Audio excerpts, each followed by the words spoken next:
I had 10 seconds before I said, I do, to a billionaire, and my sister destroyed everything I'd built in front of 10 million people. My hands shook just enough to make my bouquet tremble as I stood at the clifftop altar. The custom Ellie sob gown felt heavier than it had in fittings, like the weight of lies I'd been carrying without knowing. The vows felt thinner than the paper they were printed on, like they might disintegrate before I could speak them. Around me, the Riviera wedding hummed with the low frequency of wealth, champagne glasses against gold-rimmed plates, carefully curated laughter, the whisper of designer silk against rented chairs that cost more than monthly rent. Outside, the Mediterranean stretched blue and perfect to the horizon. But up here on this cliff, everything was bright, too bright, suffocating under the weight of cameras and expectations. I approached my future like I was walking toward my own execution. Marcus Chen stood at the altar with his back to the sea, Monaco glittering behind him like a kingdom he'd conquered. He looked like he'd stepped out of a magazine. Sharp jawline, black hair perfectly styled, a custom Tom Ford tuxedo that cost more than my childhood home. His hand rested at his side, fingers relaxed, the posture of a man who'd never doubted he'd win. Around us, 500 guests watched like this was theater. Because it was. Every moment choreographed, every angle captured by 50 influencers live streaming to millions. Drones circled overhead, their cameras transmitting our fairy tale to screens across the world.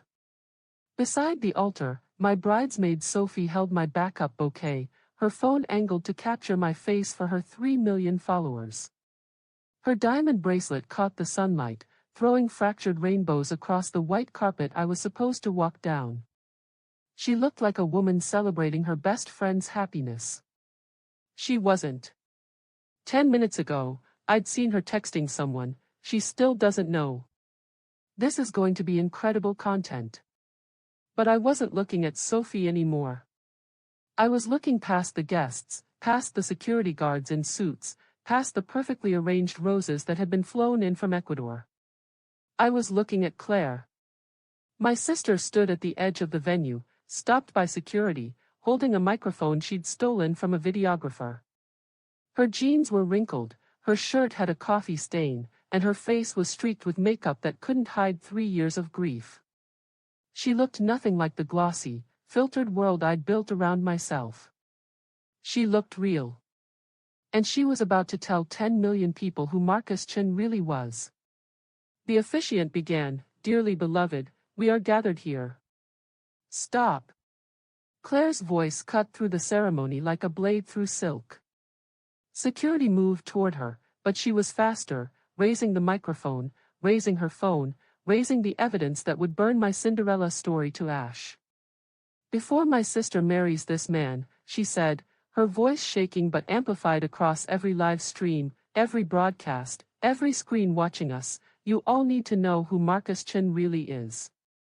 The venue went silent except for the waves below and the frantic clicking of camera shutters capturing my destruction in 4K. He's not a self-made genius. He's a thief and a murderer. Claire held up her phone, showing documents on the giant screens meant for our wedding photos. He stole his billion-dollar company from my husband David before staging his car accident 3 years ago. I watched David's face appear on those screens, my brother-in-law I'd barely known, the man who died while I was too busy being angry at Claire to attend his funeral, the ghost I'd spent 3 years not thinking about because thinking about him meant examining why Marcus had been so interested in me right after David's death. And Allison helped him do it. 10 million people watching. Every major media outlet streaming. My fairy tale collapsing in real time. Marcus's hand found mine, his grip tight enough to hurt. "Don't listen to her. She's sick. She's been harassing us." But I was barely hearing him. Because I was remembering. Meeting Marcus at TechCon 3 years ago, right after David's funeral, I'd skipped out of spite toward Claire. How Marcus had seemed to know exactly what to say to make me feel seen after 26 years of being invisible. How he'd asked so many questions about my family, about Claire, about what David had been working on before he died. How I'd answered every question because finally, someone was interested in me. Around us, hashtags were already trending. Hashtag Marcus the murderer. Hashtag Allison knew. Hashtag wedding exposed. The drones kept filming. The influencers kept streaming. The world kept watching. And I stood there in my $50,000 dress, holding the hand of a man I'd thought loved me, while my estranged sister tried to save me from the trap I'd walked into willingly because I'd been too desperate for validation to see I was being used. Claire's eyes met mine across the venue, the sister I'd cut off, the sister I'd called jealous and bitter and small, the sister who was destroying my wedding to save my life. I have proof, she said to the cameras, to the world, to me. And the FBI is already here. That's when I saw them. Federal agents in suits, moving through the celebrity guests, heading toward Marcus. Heading toward me. And I realized with sickening clarity, I had 10 seconds to decide who I was. The girl who chose the fairy tale and went down with the man who'd built it on murder. Or the woman who chose the truth and lost everything she'd spent 2 years becoming. The officiant looked at me, confused. The guests were murmuring. Marcus was whispering something urgent. But all I could see was Claire, holding that microphone, holding that evidence, holding space for me to be something other than the shallow, desperate girl who'd betrayed her family for a billionaire's attention. 10 seconds. 9. 8. And the whole world was watching me make a choice. The security guards reached Claire 3 seconds too late. She'd already connected her phone to the venue's AV system, the same system that was supposed to display our curated love story in a romantic slideshow. Instead, David's face filled every screen, a photo from his LinkedIn, smiling in a way that made my stomach drop because I recognized that smile from family photos Claire used to post before I blocked her. "This is my husband, David Chen," Claire said, her voice echoing across the clifftop. "Brilliant software engineer. Loving father to our daughter Emma. Dead for 3 years because he created something Marcus wanted." The screens changed. Lines of code, dense and incomprehensible to most people, but with David's digital signature embedded throughout. Timestamps from 4 years ago. This is the original AI algorithm that became Prometheus. David's work. His innovation. Marcus was his investor, his supposed partner. Claire's voice cracked, but she pushed through. When David refused to sign away his intellectual property rights, Marcus stole it anyway. More screens. Emails between Marcus and his legal team discussing acquisition of Chen technology and eliminating ownership disputes. Messages between Marcus and potential investors claiming the AI was his original work while David was still alive and developing it. The guests were pulling out phones now, filming Claire, filming me, filming Marcus, whose face had gone very still and very cold. Hashtag Marcus the murderer, someone shouted. I heard it ripple through the crowd, heard phones chiming with notifications as the hashtag started trending. Claire pulled up another document. A forensic report from a private investigator. 3 years ago, David confronted Marcus about the theft. Threatened legal action. 1 week later, his car went off a bridge. Police ruled it an accident. Her hands shook holding her phone.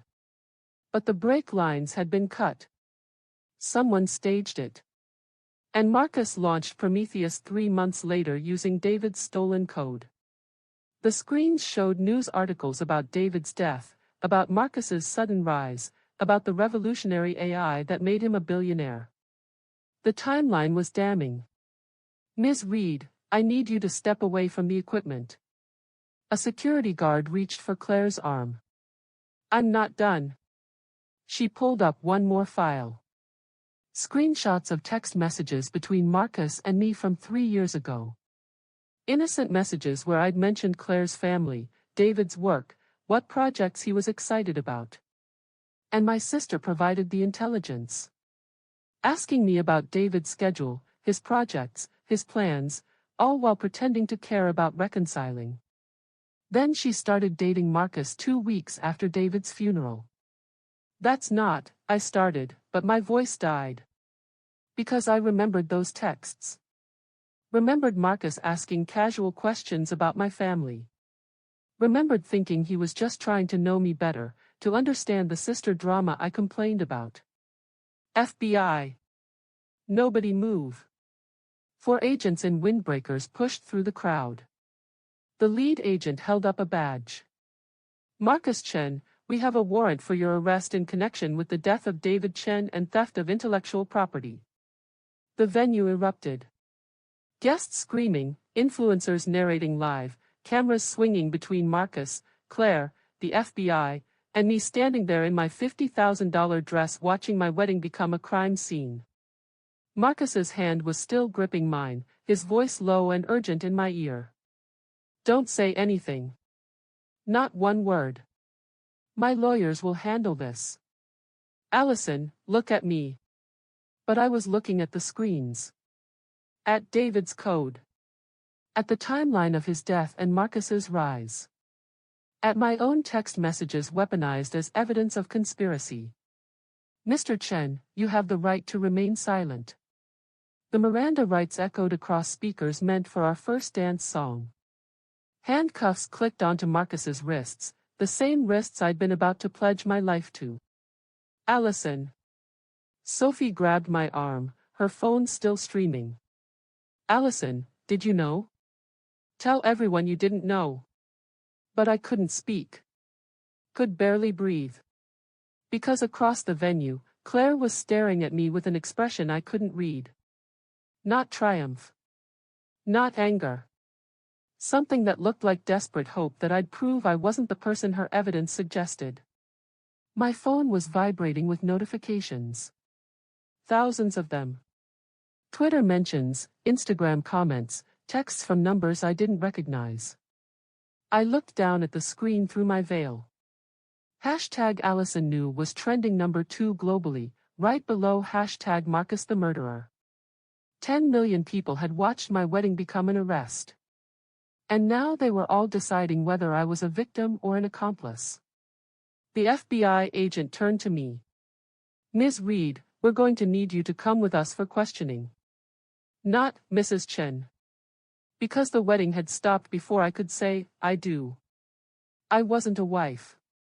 I was a witness. Or a suspect. And the whole world was watching me figure out which.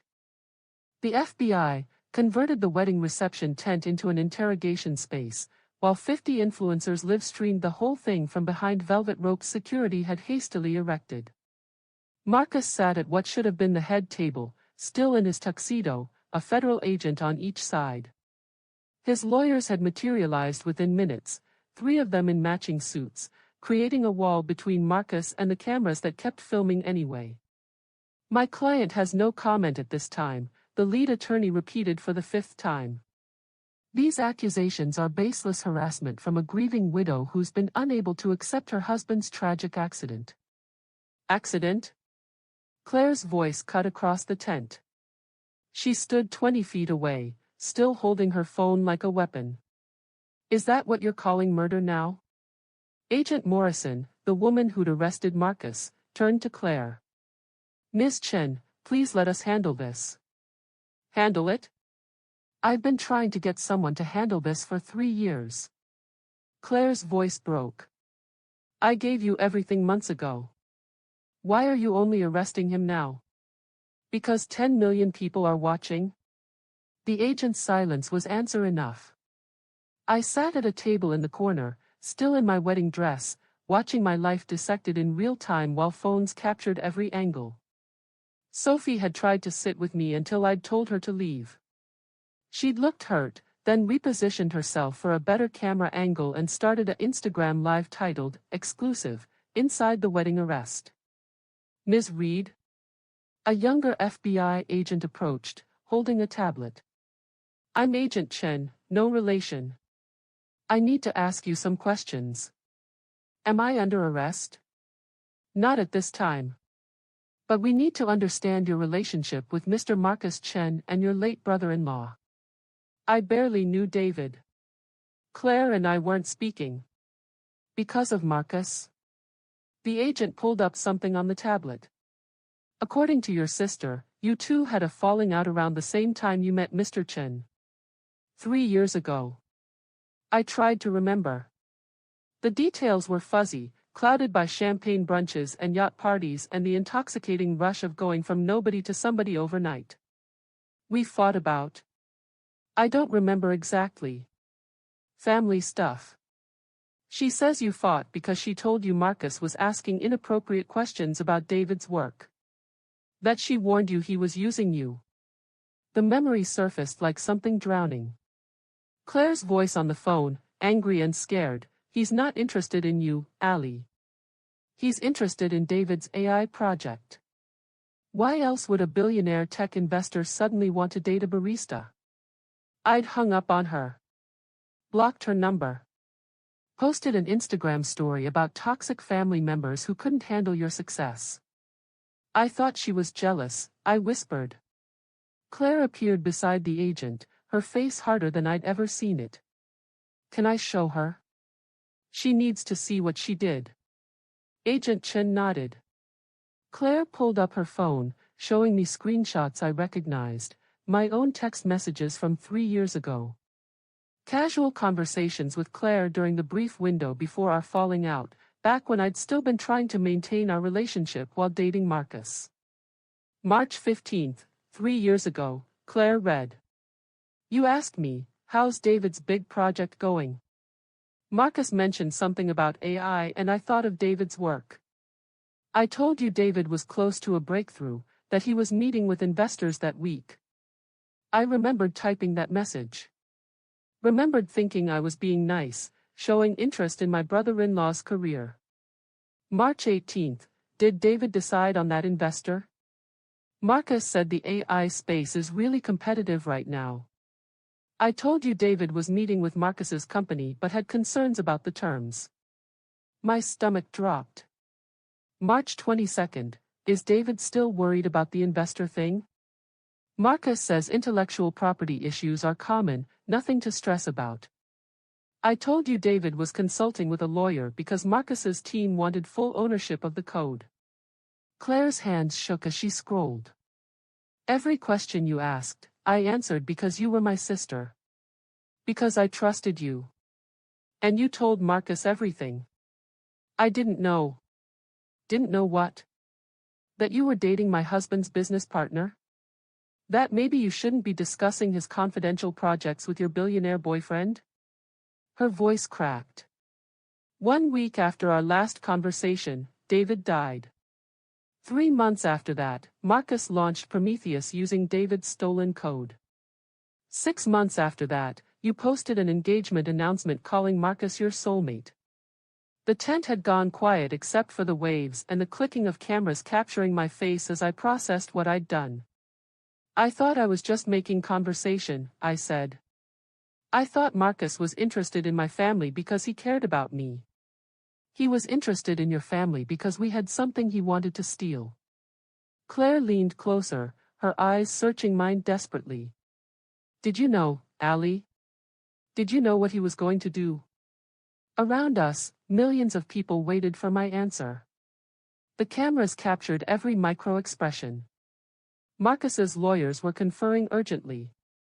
And I realized, my answer to this question would determine whether I was a victim or a criminal. Whether I'd been manipulated or complicit. Whether I'd betrayed my family through naivete or malice. I didn't know, I finally said. But I should have asked more questions. I should have wondered why he cared. I should have listened to you when you warned me. Should have doesn't bring David back. Claire's voice was hollow. Should have doesn't give Emma her father back. She walked away, leaving me sitting in my wedding dress surrounded by the wreckage of the fairy tale I'd been too desperate to question. And somewhere in the crowd of cameras, I knew my answer was already being debated, dissected, disbelieved by millions who decided I was guilty the moment Claire showed those texts. The evidence said I'd helped Marcus steal from David. My memory said I'd been used. But in the court of public opinion streaming this live, intention didn't matter nearly as much as the timeline. And the timeline made me look guilty as hell. I locked myself in the bridal suite while the FBI processed the crime scene that used to be my wedding reception. My phone was still exploding, 247 text messages, 1,843 Instagram DMs, 52 missed calls. I turned it face down and opened my laptop instead, pulling up files I hadn't looked at in years. My digital journal. The one I'd kept religiously before Instagram became my journal, before my life became content, before I started performing instead of living. I scrolled back 3 years to the entry titled, I Met Someone. April 3rd, TechCon Day 2. Okay, so something insane just happened. I was working the coffee bar at this tech conference, ugh, such a come down from my marketing degree, but rent is rent, and this gorgeous guy came up and ordered an oat milk latte. We got to talking and he's literally a tech CEO. Marcus Chen. I've seen him in Forbes. And he was talking to me. He asked where I was from, what I was doing in San Francisco, if I had family here. When I mentioned my sister worked in tech, he got really interested, asked what kind of work. I said something about AI development and he got this look like I'd said something fascinating. Made me feel smart for once instead of just the family disappointment. We talked for like an hour during my break. He asked about my family situation. I might have vented about Claire being judgmental about my failed career. He was so understanding. Said family dynamics in tech families are complicated, that sometimes the people closest to innovation can't see their own relatives' potential. He asked for my number. Marcus Chen asked for my number. Claire would die if she knew a tech CEO was interested in me instead of perfect David with his perfect AI project. God, I sound petty. But for once someone sees me. Not Claire's little sister. Not the dropout. Me. I read it again. Then again. Seeing things I'd missed the first time I'd lived it. TechCon. The same conference where David was scheduled to present his AI breakthrough. The conference he never made it to because he died 4 days earlier. He asked what kind of work. Not casual conversation. Specific intelligence gathering. AI development. I'd volunteered that information like it was nothing. Like I was trying to impress him by association with my brother-in-law's important work. Family dynamics in tech families. Marcus validating my resentment of Claire, encouraging the wedge that would make me less likely to listen when she eventually warned me about him. I pulled up my old text messages, the ones I'd scrolled through 1,000 times in those early days, savoring every word like they were proof I mattered to someone extraordinary. Now I read them like the FBI probably had. Like evidence.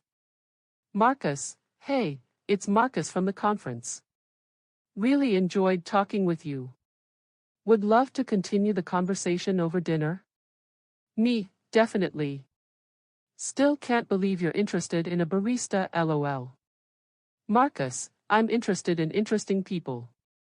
Your sister's husband, David, right? He's working on AI development. That must make for fascinating family dinners. Me, we don't really do family dinners much anymore. Claire and I aren't super close lately. Marcus, that's too bad. Though I imagine having a brother-in-law working on cutting-edge tech creates some tension. Does he share details about his projects with the family? I remembered thinking he was making polite conversation. Getting to know my world. Being interested in my life for once. I hadn't seen the interrogation buried in the interest. I scrolled further. Message after message where Marcus casually asked about David. Where I casually answered because I wanted Marcus to think I was connected to important things, even if only by marriage. Marcus, how's your sister's family doing? I remember you mentioned tension. Me, David's been stressed about some investor stuff. Claire says he's worried about intellectual property terms or something. I don't really get the tech details. Marcus, what company is he talking to? If it's a bad deal, I might be able to help. Me, I think it's your company actually. Small world lol. Claire said something about Prometheus Industries. Marcus, interesting. I'd love to help if I can. Do you know what his concerns are specifically? And I'd told him every concern Claire had shared with me in those last few weeks before our falling out. Every detail about David's lawyer consultations, his hesitations, his plans to walk away from Marcus's deal.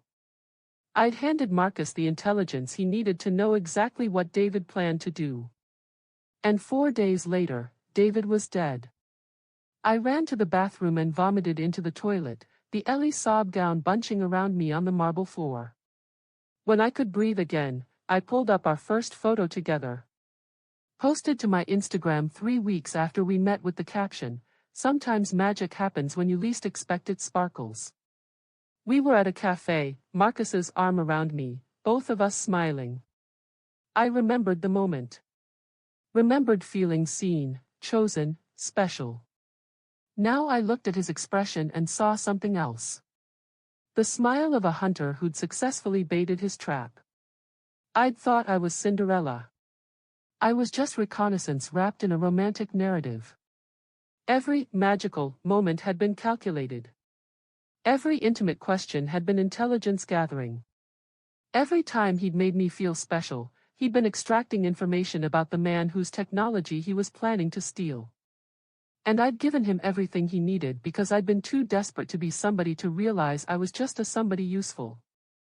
My phone buzzed. A text from a number I didn't recognize. "Your statement about not knowing will be easier to prove if you cooperate fully. We need to talk. Agent Morrison." I looked at my reflection in the bathroom mirror. 28 years old in a wedding dress I'd never get to wear properly, my perfect makeup streaked with tears, my fairy tale revealed as a 3-year con job. Claire had tried to warn me. I'd chosen Marcus over her because he made me feel like I mattered. And now her husband was dead, my brother-in-law was dead, and I'd been the weapon Marcus used to kill him. Even if I'd never known I was armed. I made the mistake of opening Twitter. Hashtag Marcus and Allison was trending #1 worldwide with 8.7 million tweets. Hashtag Marcus the murderer was #2. Hashtag Allison knew was #4. I scrolled through my own digital execution. At Tech Truth Podcast, thread, let's talk about how Allison Reed went from barista to Billionaire's fiancé in the exact timeline of David Chen's murder. 1 of 47. At Crime Sleuth Daily, Allison's Instagram from April 10th, 3 years ago shows her at Marcus's company party. That's 6 days after David died. 6 days. And she's smiling. Make it make sense. At Justice for David, she asked her sister about David's work. She reported back to Marcus. She helped him steal and kill. And we're supposed to believe she didn't know? She knew. Hashtag Allison knew. But mixed in were other voices. At Manipulation Survivor, everyone's saying Allison knew. Have you ever been groomed by a narcissist? They make you feel special while extracting info. You don't realize you're being used until it's too late. This reads as textbook manipulation. At Women in Tech, a powerful older man targets a young woman, isolates her from family, uses her for information, then when caught, she's the one facing mob justice while his lawyers protect him? I've seen this before. The debate raged. Half the internet painting me as a gold-digging accomplice. Half seeing me as a manipulation victim. Everyone dissecting my life like it was a true crime documentary they could solve from their phones. I switched to Instagram. My follower count was dropping in real time, 4,987,432. 4,987,011, 4,986,784. Each loss felt like a small death. My DMs were a wasteland. You murderer. I hope you rot in prison. How much did he pay you to help kill your own family? We see you. We know what you did. But also, stay strong. Don't let them make you a scapegoat. I've been where you are. Manipulated by someone powerful. It's not your fault. Post your truth. Don't let them control your narrative. Reddit was worse. r/true crime had a megathread, the Allison Reed question, victim or villain, with 47,000 comments analyzing every Instagram post I'd ever made. Someone had created a timeline. April 3rd, Allison meets Marcus at TechCon, same conference David was meant to present at. April 7th, David dies in accident. April 10th, Allison posts photo at Marcus's company event. April-June, 47 Instagram posts showing Allison at events, traveling, living luxury lifestyle while David's widow grieves. July 2, engagement announcement. The evidence looked damning when stripped of context, of my ignorance, of the manipulation I hadn't recognized.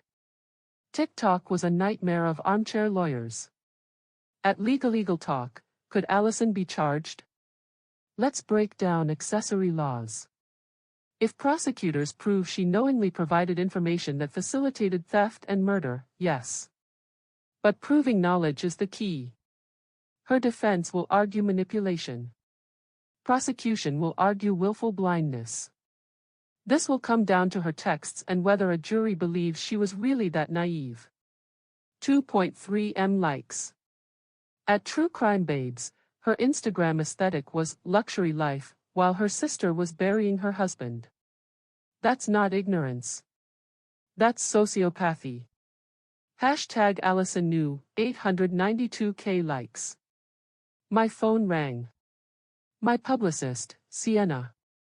Don't say anything, she said immediately. The sponsors are pulling out.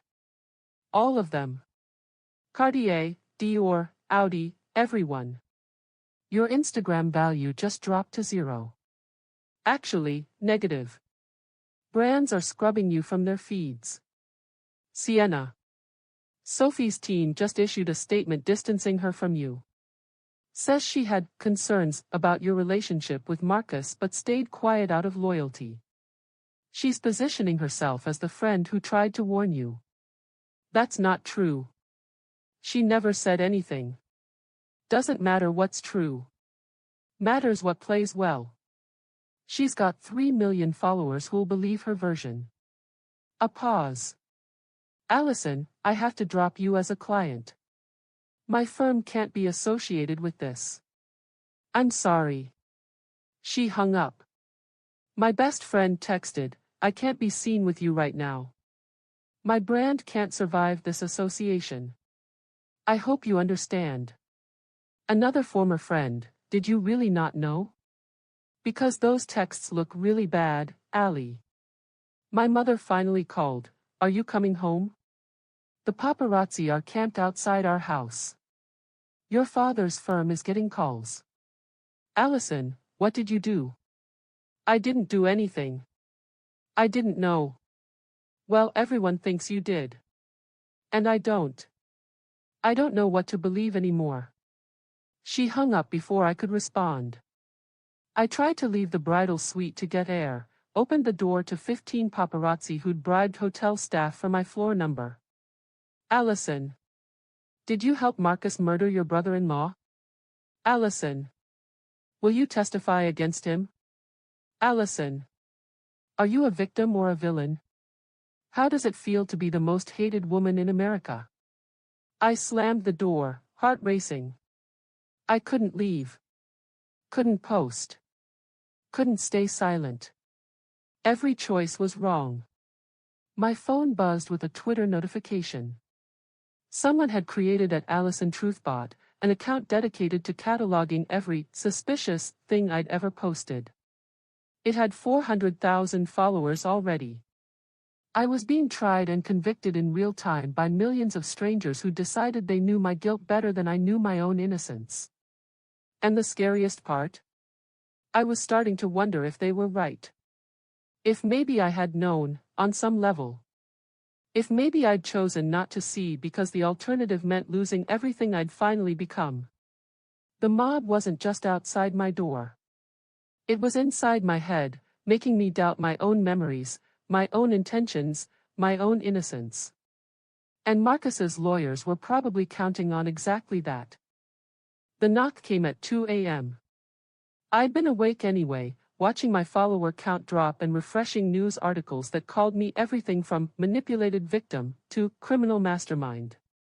The hotel had moved me to a different suite after paparazzi found my original room. I looked through the peephole and my heart stopped. Marcus stood in the hallway, somehow looking perfectly composed in a black sweater and jeans despite being arrested 8 hours ago. 2 of his lawyers flanked him like bodyguards. Allison. His voice was muffled through the door. Please. I need to talk to you. Every instinct screamed to call security. But part of me, the part that had spent 2 years loving this man, needed to hear what he'd say. Needed to understand if any of it had been real. I opened the door. His lawyers started to follow him in, but Marcus held up a hand. Give us privacy. Wait in the car. They exchanged looks but obeyed. I noticed everything was still orchestrated, still controlled. Even his vulnerability was strategic. You made bail, I said, not moving from the doorway. $10 million. Posted an hour ago. He stepped closer. Allison, we need to talk about what happens next. What happens next is you go to prison for murdering my brother-in-law. Is that what Claire told you? His voice was gentle, patient, like he was talking to someone fragile. The same voice he'd used when I'd had panic attacks about whether I belonged in his world. David's death was a tragic accident. Claire's been unable to accept it, and she's created this elaborate conspiracy theory because grief makes people irrational. She has your emails. Proof you stole his code. She has emails about a business dispute. David and I had disagreements about the direction of the technology, about ownership structures. It was messy, but it wasn't theft. My lawyers will prove that. He moved into the room, and I let him, hating that part of me still responded to his presence. But I need you to understand something. If you testify against me, my legal team will destroy you. Destroy me how? I didn't do anything. Didn't you? He pulled out his phone, showing me the same screenshots Claire had shown earlier, my texts asking about David's work. My lawyers will argue that you were the real mastermind.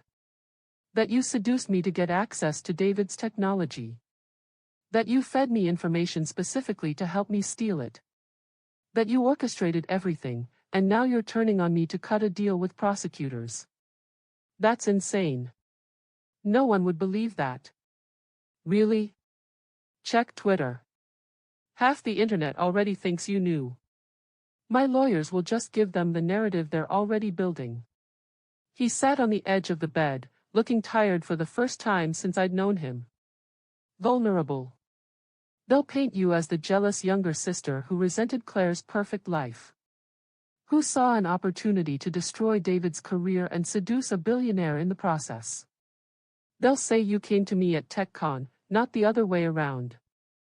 That every question you asked Claire was calculated intelligence gathering. My mouth went dry. But that's not what happened. Can you prove that? Can you prove I approached you first? Can you prove your questions weren't strategic? He looked up at me.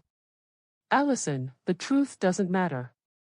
What matters is what 12 jurors believe after my legal team spends 6 months tearing apart your character, your motives, your every Instagram post for the past 3 years. You're threatening me. I'm protecting you. There's a difference.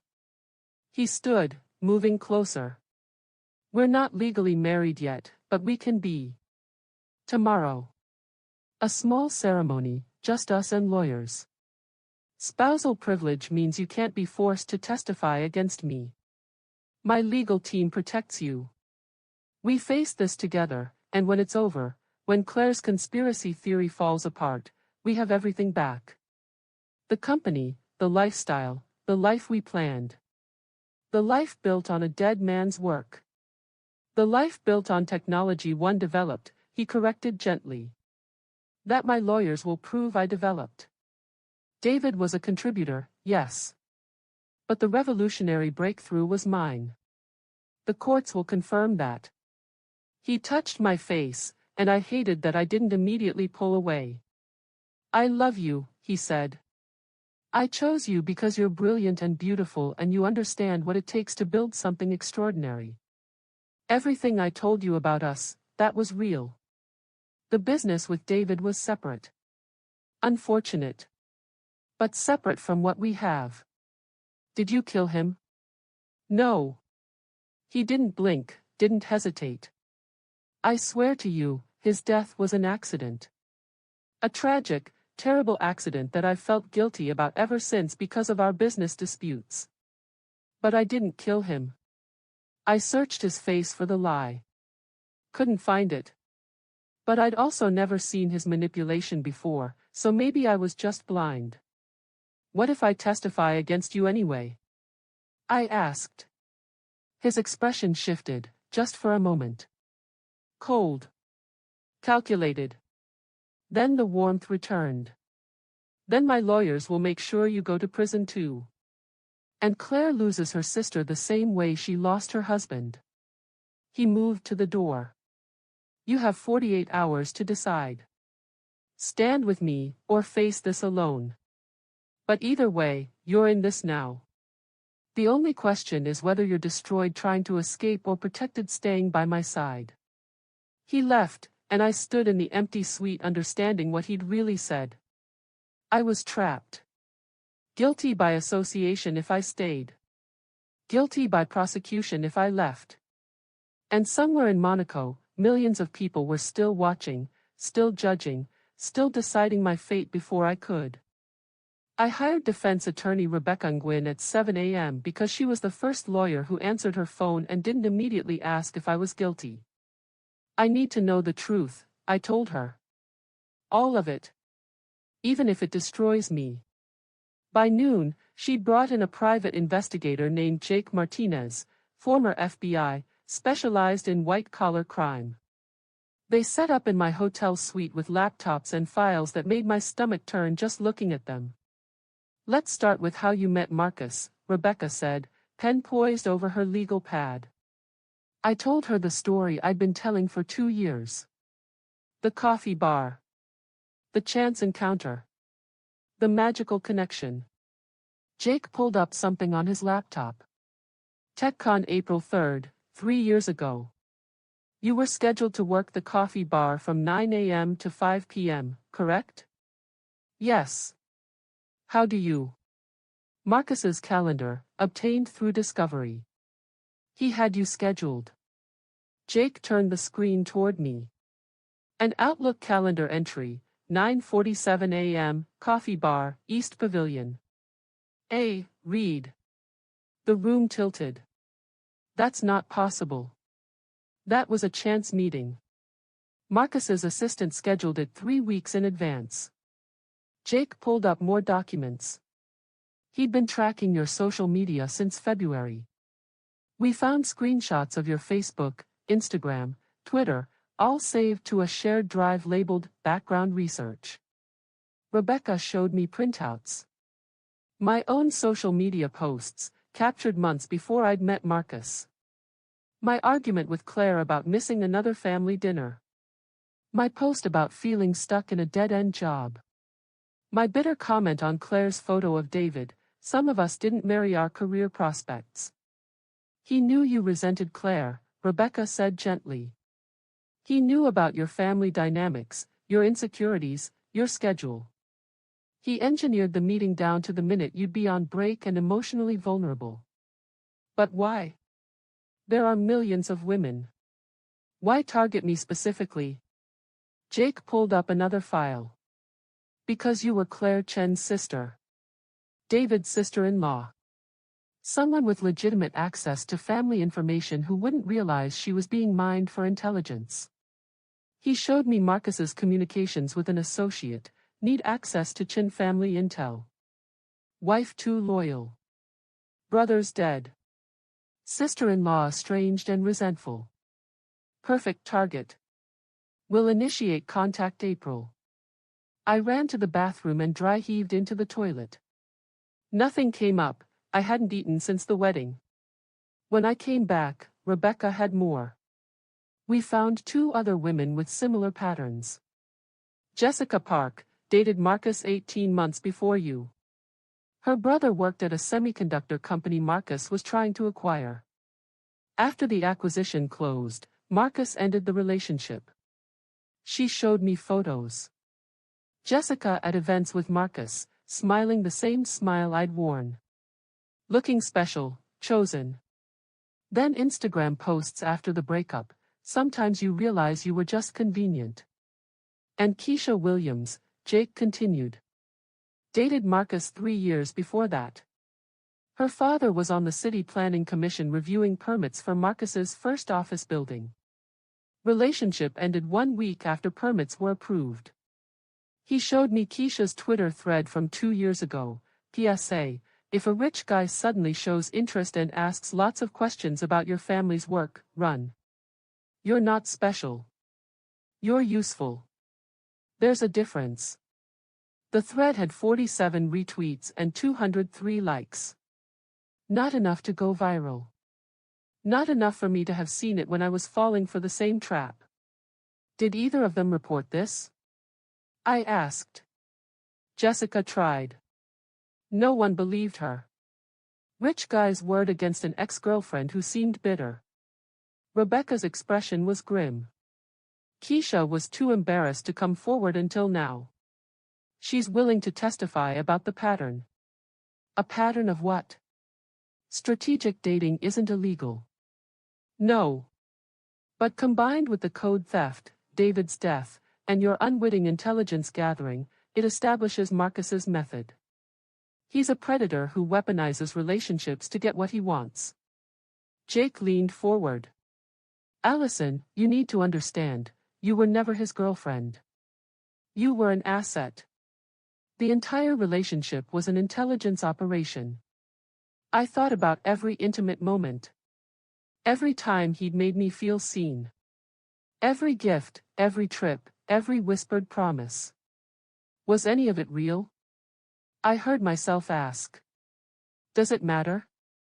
Rebecca's voice was kind but firm. Even if he developed feelings later, the foundation was manipulation. You can't build real love on a strategic lie. Jake pulled up one more document. Marcus's notes from our first conversation, typed into his phone immediately after, subject responsive to validation. Deep insecurity family position. Resentment towards sister exploitable. Will develop connection while extracting Chen project intelligence. Timeline, 6 to 8 weeks for full trust. 6 to 8 weeks. He'd predicted exactly how long it would take to make me trust him completely. And he'd been right. I need you to understand what this means legally, Rebecca said. If we can prove Marcus systematically manipulated you as part of his theft operation, it supports your defense. You weren't a willing accomplice, you were a target. A victim. But Twitter thinks I'm guilty. Twitter doesn't decide criminal cases. Juries do. She pulled out a contract. I need you to hire me officially. And I need you to decide, are you willing to testify against Marcus? Because that's what this evidence supports.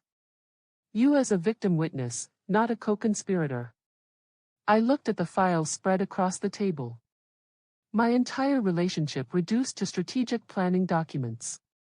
Every moment I'd thought was special revealed as calculated manipulation. Marcus's offer echoed, stand with me, or face this alone.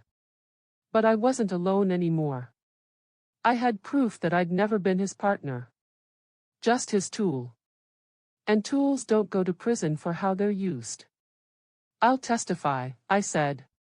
Whatever it takes. I want him to pay for what he did to David. And for what he did to me. Rebecca nodded. Then we have 48 hours to prepare. Because when Marcus realizes you're not standing by him, his lawyers will come for you with everything they have. Agent Morrison arrived at my hotel suite at 4 p.m. with a federal prosecutor named Catherine Walsh and a document that would determine the rest of my life.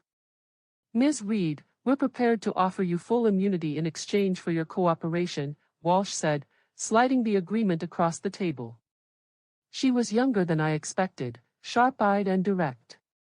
Immunity from prosecution for any involvement in the theft of intellectual property or conspiracy related to David Chen's death. Rebecca reviewed the document, her lawyer face revealing nothing. What exactly are you asking my client to do? Testify. Everything. The relationship's beginning, the questions she asked Claire, the information she passed to Marcus, intentionally or not. We need her to establish Marcus's pattern of manipulation, his systematic approach to accessing David's work, and the timeline that connects the theft to David's death. And if she doesn't accept immunity? Rebecca asked, though we both knew the answer. Walsh's expression hardened. Then we proceed with the evidence we have. Ms. Reed's text messages and emails show her providing information about David Chen's projects to Marcus Chen in the months before David's death. Her Instagram posts show her celebrating her relationship with Marcus while David's widow grieved. A jury could interpret that as evidence of knowing participation in conspiracy. You know she was manipulated, Rebecca said sharply. I know what I can prove. And what Marcus's defense team will argue. Walsh turned to me. They'll say you're the mastermind. That you seduced Marcus to steal from your successful brother-in-law out of jealousy. That you're now turning on Marcus to save yourself. Without your testimony establishing his manipulation pattern, that narrative could work. My hands were shaking. But I didn't know. I didn't know what he was doing. Intent is hard to prove either way. The facts are, you asked questions, you provided answers, David died, Marcus profited, and you became a billionaire's fiancé. Walsh's voice softened slightly. I believe you were manipulated. But belief doesn't win cases. Evidence does. And right now, the evidence could be read multiple ways. Rebecca put a hand on my arm. Can we have a moment? Walsh and Agent Morrison stepped into the hallway. Here's the reality, Rebecca said once we were alone.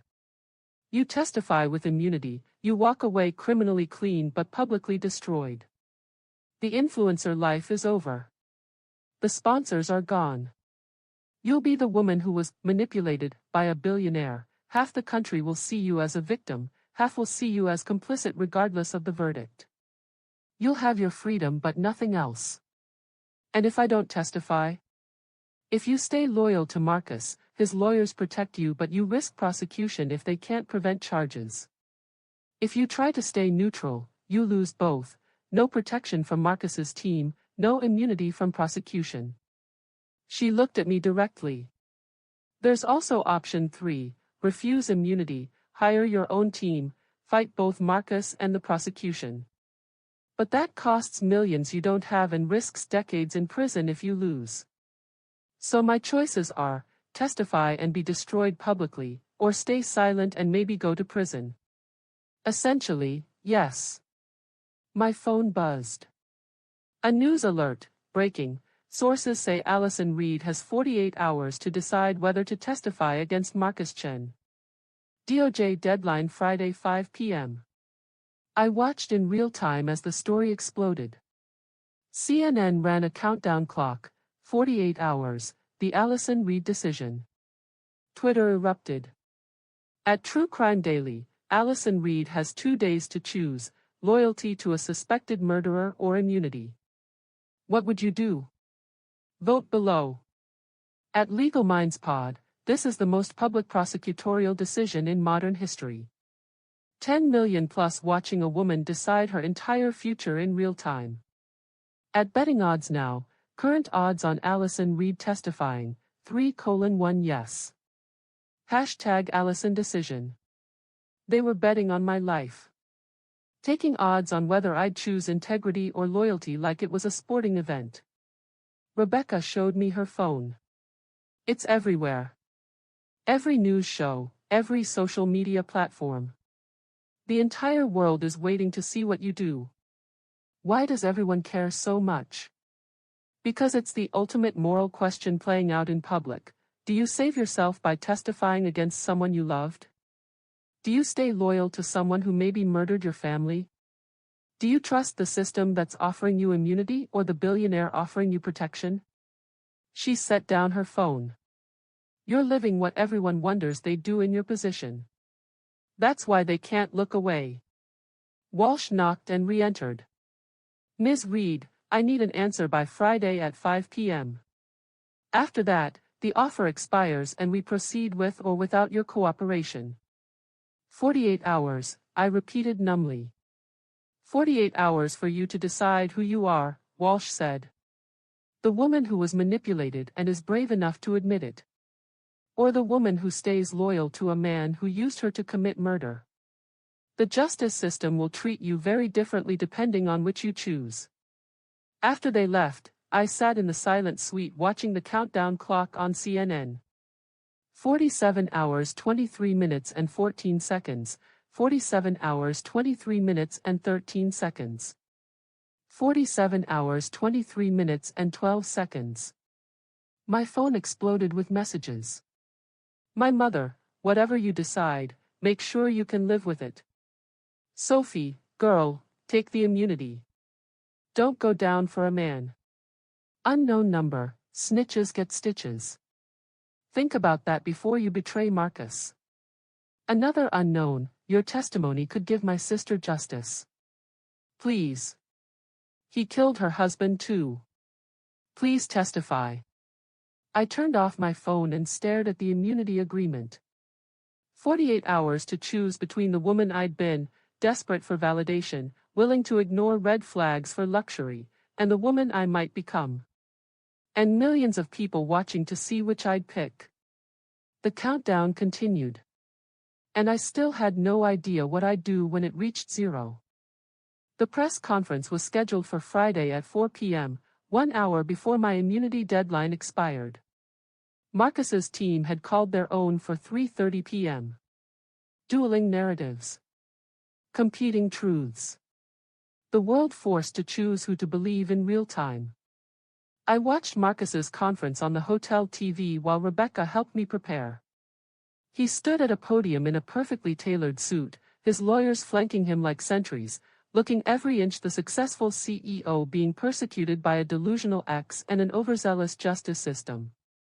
I'm devastated by these false accusations, he said, his voice carrying the exact tone of wounded integrity. David Chen was my friend and colleague.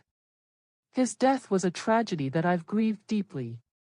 To now be accused of causing it, by his widow who's been unable to accept the reality of an accident, and by my former fiancé who's been offered immunity to lie about our relationship, is beyond painful. He paused, letting emotion show. Perfectly calibrated vulnerability. Allison and I had something real. I loved her. I still love her. But she's been pressured by federal prosecutors who need a conviction and don't care who they destroy to get it. They've offered her immunity in exchange for a narrative that paints me as some kind of predator. That's not who I am. That's not what we were. He looked directly into the camera. Allison, if you're watching, don't do this. Don't let them use you to destroy an innocent man. Remember what we had. Remember who we are together. The press ate it up. Questions shouted over each other. Marcus's lawyer stepped in. Mr. Chen won't be taking questions at this time. They left, and within seconds Twitter exploded. At Marcus supporter, he still loves her and she's about to betray him for immunity. This is heartbreaking. At Skeptical Mind, Oscar-worthy performance. Abusers always play the victim. Rebecca turned off the TV. You ready? I looked at myself in the mirror.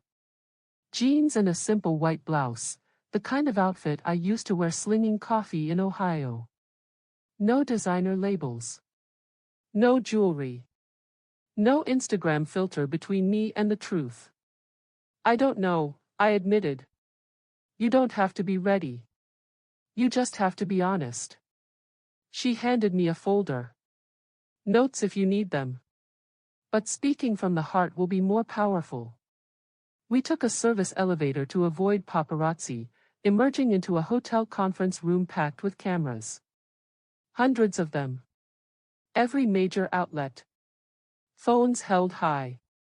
The world watching.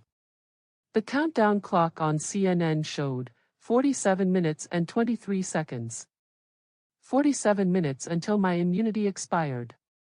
I walked to the podium alone. No lawyers beside me. No armor. Just me and the truth I'd been avoiding for 3 years. The room fell silent except for camera shutters. My name is Allison Reed, I began, my voice shaking. 3 years ago, I was a barista in Ohio. I wasn't anyone special. I wasn't anyone important. And then I met Marcus Chen, and suddenly I was. I gripped the podium to steady myself. He made me feel seen. Chosen. Like I mattered for the first time in my life. And I wanted that feeling so badly that I didn't ask the questions I should have asked. When he asked about my family, I answered.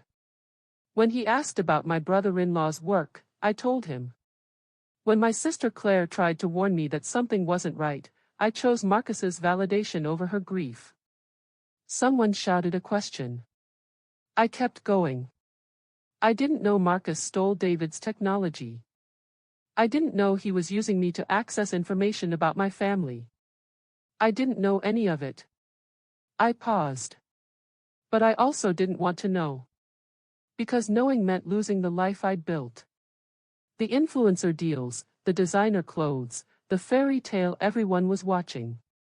I chose comfort over truth. I chose my lifestyle over my family. Tears were streaming down my face now, but I didn't wipe them away. That doesn't make me a criminal. But it makes me complicit in my own exploitation. It makes me responsible for not seeing what I didn't want to see. My sister tried to tell me. I blocked her. My brother-in-law is dead, and I spent 3 years celebrating the man who killed him because he made me feel special. The room was completely silent. I'm testifying against Marcus. Not because prosecutors offered me immunity, though they did. Not because I'm trying to save myself, though I am. I'm testifying because David Chen deserves justice. Because my sister deserves to know her husband's death wasn't just an accident.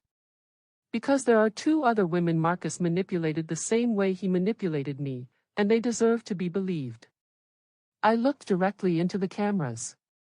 I was manipulated. But I also chose not to see the manipulation because I liked what it was giving me. Both things can be true. I was a victim. And I was complicit. And I'm done choosing comfort over truth.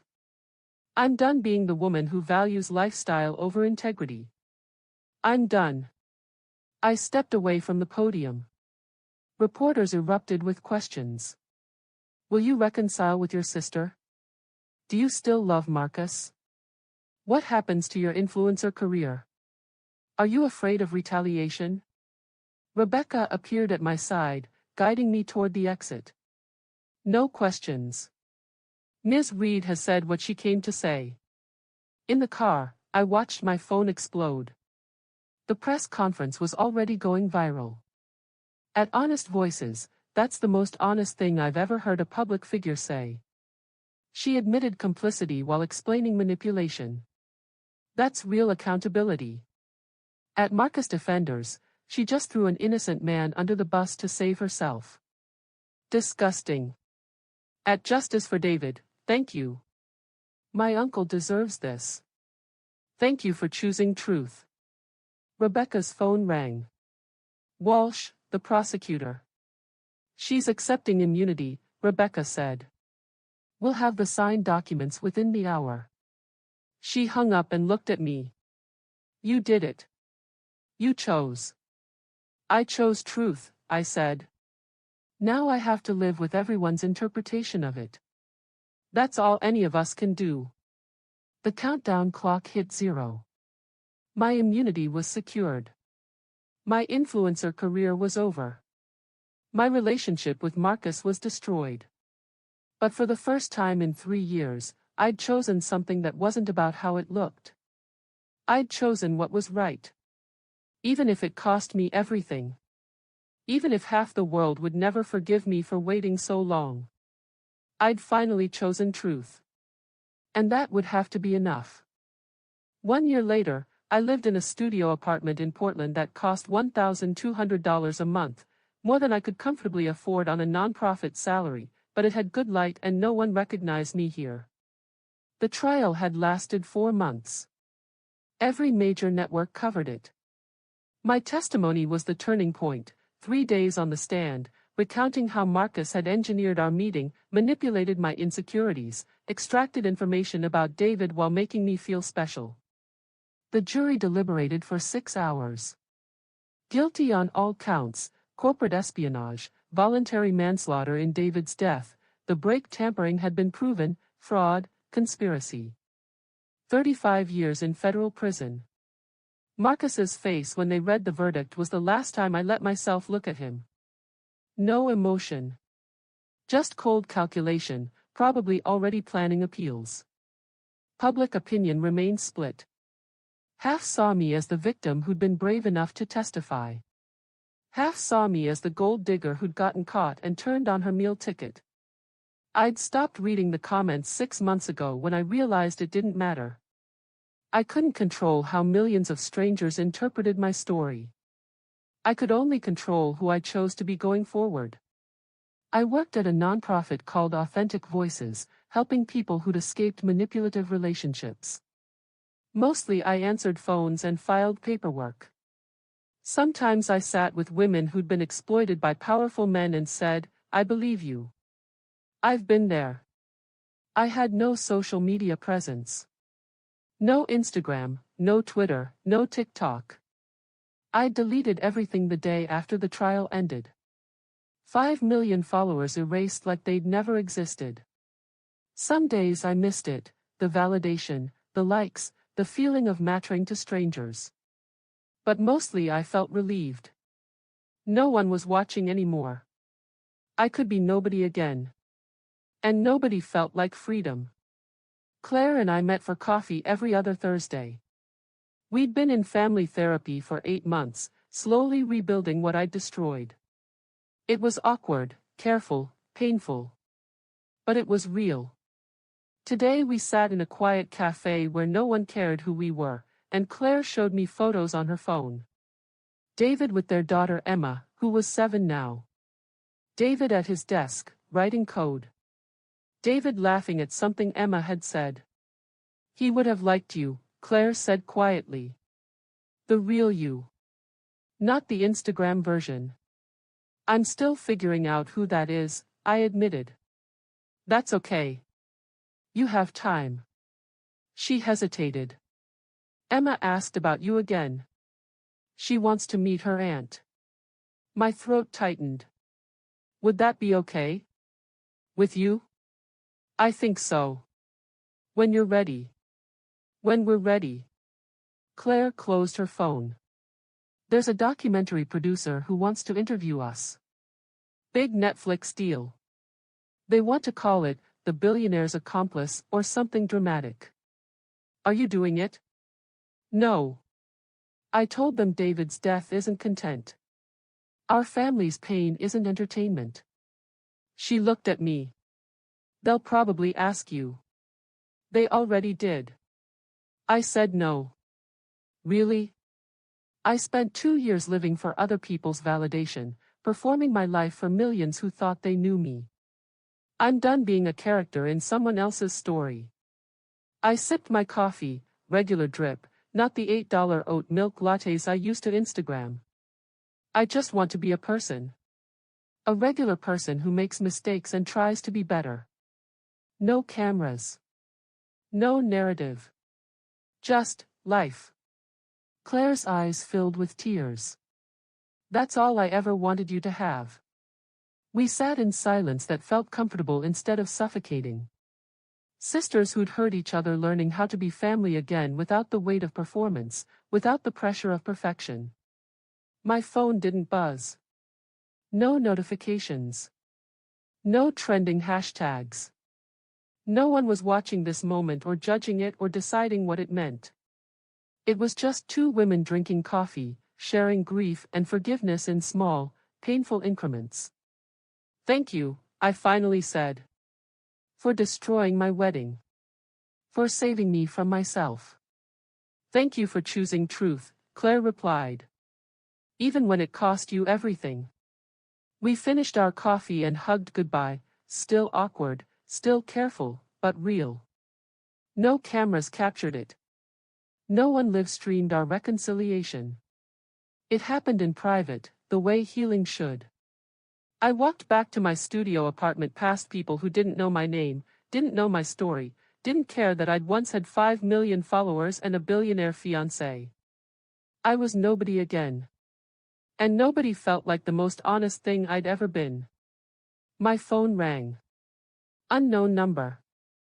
I almost didn't answer, but something made me pick up. Ms. Reed? This is Jessica Park. We met briefly during the trial. I was one of Marcus's other. I remember, I said gently. How are you? Better. Therapy helps. I'm calling because there's a support group. For people who've been through what we went through. Manipulation by powerful people. I thought, maybe you'd want to come? No press. No publicity. Just people who understand. I looked at my empty apartment. My quiet, anonymous life. The person I was trying to become. Yes, I said. I'd like that. Thursday at 7? I'll text you the address. We hung up, and I sat on my second-hand couch in my tiny apartment, and thought about how a year ago I'd been standing at an altar in a $50,000 dress about to marry a murderer in front of 10 million people. And now I was going to a support group in Portland where no one would film me, no one would judge me, and no one would make content out of my healing. It wasn't the fairy tale I'd thought I wanted. It was so much better. It was real. And real, I'd finally learned, was the only thing worth having. Even if no one was watching. Especially because no one was watching. I was finally living for an audience of one. Myself. And that was enough. More than enough. It was everything. Thank you for watching. This story has been a journey of truth, healing, and reclaiming identity.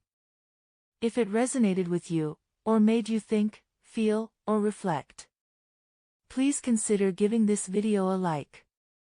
Share your thoughts in the comments, I read every one. And if you're new here, subscribe for more stories that matter.